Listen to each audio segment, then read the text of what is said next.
comme tu viens de le dire, je suis donc avocat en droit public. Élite. Exactement, j'exerce essentiellement en droit de l'urbanisme et Élite. droit de l'éducation aussi, élite. Et à côté, j'enseigne.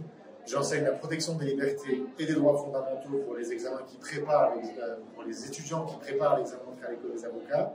J'enseigne le droit de l'urbanisme dans une école d'immobilier à Lyon. J'enseigne la déontologie des professions d'immobilier à Lyon. Et j'enseigne le droit de l'immobilier à Lyon. Le droit public et la protection des libertés, dans ce qu'il y a de plus large et dans ce que je peux maîtriser. Évidemment, je ne prends pas de dossier si je n'ai pas la technique pour être bon dedans. Alors, sur mon compte Instagram, ça va être exclusivement dédié à l'analyse de l'actualité juridique et très souvent à l'aune des libertés fondamentales. L'idée, c'est un peu ce que j'ai tout le temps à mes étudiants, c'est que l'actualité, finalement, emporte la ferveur de l'opinion publique, parfois un peu trop, parfois aussi dans l'erreur. Et j'essaie de faire en sorte que mes futurs confrères et que tous les juristes soient ceux qui attrapent l'opinion publique par le col pour les faire prendre du recul. Et je pense que c'est notre rôle à nous, en tant que techniciens du droit, d'apporter cette plus-value pour éviter la remise en question de l'état de droit, comme on peut très souvent l'entendre, malheureusement. La première qualité, je pense que c'est évidemment la rigueur dans le travail, parce que on fait la différence toujours dans le petit plus qu'on a par rapport aux autres, puisqu'on n'est pas noté uniquement en fonction de sa copie, mais on est aussi noté en fonction de la copie des autres.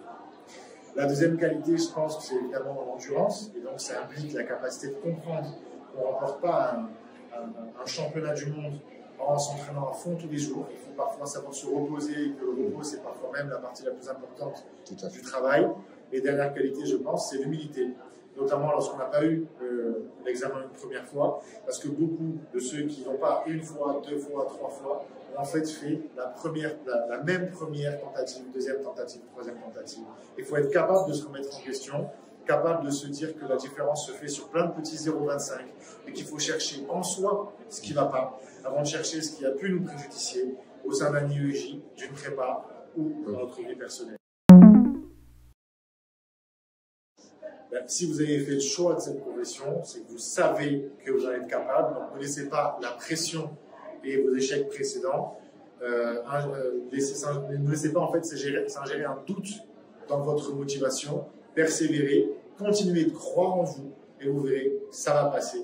Et du jour au lendemain, alors qu'aujourd'hui peut-être vous pensez que vous êtes un imposteur, du jour au lendemain vous vous sentirez légitime, compétent et les gens viendront valoriser votre travail.